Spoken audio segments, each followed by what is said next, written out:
Le stress n'est pas un étranger. C'est un compagnon familier, souvent non invité, dans nos vies quotidiennes. Nous ressentons sa présence dans la tension de nos épaules à l'approche d'une date limite, dans les battements rapides de notre cœur avant une conversation importante, dans les pensées agitées qui nous empêchent de dormir la nuit. C'est une expérience humaine universelle, un signal de notre corps et de notre esprit que nous faisons face à un défi. Il est crucial de se rappeler que se sentir ainsi n'est pas un signe de faiblesse. C'est un signe d'être en vie, de naviguer dans le monde complexe et souvent exigeant que nous habitons. Vous n'êtes pas seul à ressentir cela. Votre voisin, votre collègue, vos amis connaissent tous cette sensation à leur manière. Ce sentiment est un vestige de nos instincts de survie ancestraux. C'est la réponse de combat ou fuite qui préparait autrefois nos ancêtres à affronter une menace physique. Aujourd'hui, les menaces sont différentes. Un email difficile, un embouteillage, une inquiétude financière, mais la réaction physiologique peut être tout aussi intense. Reconnaître cette base biologique peut être la première étape pour démystifier l'expérience et retrouver un sentiment de contrôle. La toute première étape, et peut-être la plus puissante, est de revenir à votre respiration. Lorsque l'anxiété frappe, notre respiration devient souvent superficielle et rapide, signalant la panique à notre système nerveux. Nous pouvons consciemment interrompre ce cycle. Trouvez un endroit calme, si vous le pouvez, et commencez. Première étape. Respirez profondément. Inspirez lentement par le nez, en comptant jusqu'à 4, en sentant l'air remplir vos poumons et votre ventre se gonfler. Retenez cette respiration en comptant jusqu'à 4. Puis, expirez lentement par la bouche en comptant jusqu'à 6. L'expiration plus longue est essentielle, car elle active le système nerveux parasympathique, qui est la réponse naturelle de relaxation de notre corps. Répétez ce cycle 5 ou 10 fois. Deuxième étape, ancrez-vous dans vos sens. Regardez autour de vous et nommez consciemment 5 choses que vous pouvez voir. Un stylo sur votre bureau, une feuille sur un arbre à l'extérieur, le motif sur le tapis, une fissure au plafond, la couleur du mur. Lorsque votre esprit est bloqué dans une boucle d'inquiétude, la stratégie la plus efficace est parfois une redirection délibérée et douce.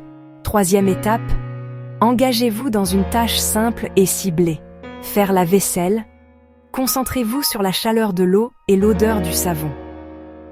Organisez une étagère. Rangez un tiroir. Arrosez vos plantes. Ces tâches ont un début, un milieu et une fin claire, procurant un sentiment d'accomplissement satisfaisant. La musique possède une capacité unique à modifier notre état émotionnel presque instantanément. Elle contourne l'esprit rationnel et parle directement au cœur. Quatrième étape.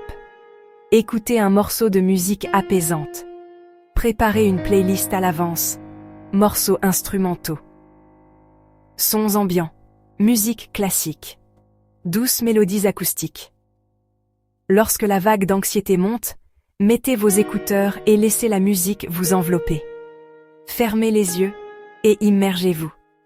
Elle agit comme un baume auditif, un sanctuaire sonore personnel. Parfois, les pensées qui tourbillonnent dans nos esprits nous semblent immenses et ingérables. Leur donner une forme physique peut les réduire à une taille plus gérable. Cinquième étape. Écrivez vos soucis. Une simple feuille de papier, l'application de notes sur votre téléphone. Laissez les mots couler sans jugement ni censure. Écrivez tout ce qui vous cause de l'anxiété. L'acte de traduire une pensée en un mot écrit l'externalise. La pensée se déplace de l'espace chaotique de votre tête vers l'espace objectif de la page. Le mouvement physique est un antidote immédiat au stress. Quand on est anxieux, le corps est prêt à l'action, inondé d'énergie sans déboucher. Sixième étape, faites une courte promenade. Vous n'avez pas besoin d'une randonnée éreintante. Une marche de 5 ou 10 minutes autour du pâté de maison, dans un parc voisin ou de long en large dans un couloir. L'objectif, changer votre état physique et votre environnement. Le rythme de la marche est apaisant et libère la tension musculaire. Pendant que vous marchez, engagez vos sens. Dans les affres de l'anxiété, il y a un puissant instinct. Se retirer, se recroqueviller et de se cacher du monde. La dernière étape, et peut-être la plus courageuse, est de briser cet isolement. 7e étape, parlez à quelqu'un en qui vous avez confiance. Il ne s'agit pas d'une confession profonde et révélatrice.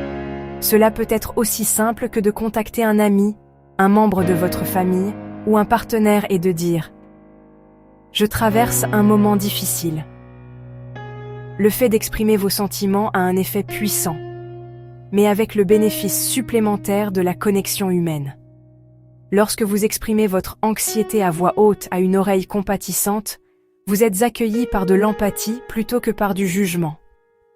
La simple réponse « Je comprends » ou « Ça a l'air vraiment difficile » peut être incroyablement réconfortante.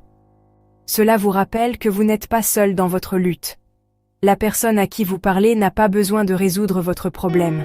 Son rôle est simplement d'écouter, d'être présente avec vous dans votre vulnérabilité, et qu'un chemin partagé est souvent beaucoup plus léger.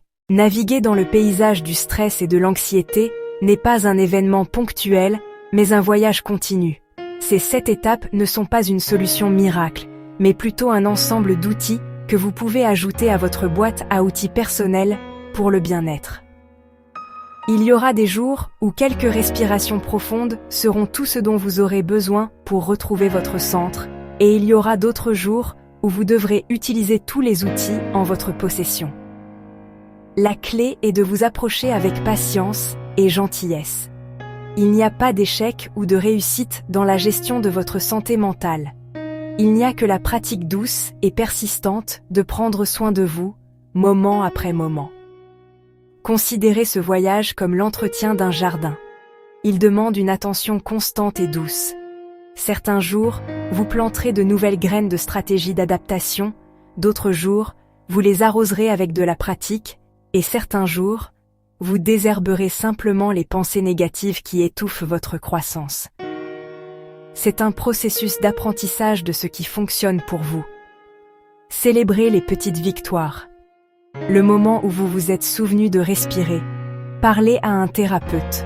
En fin de compte, tout cela est une promesse que vous vous faites à vous-même.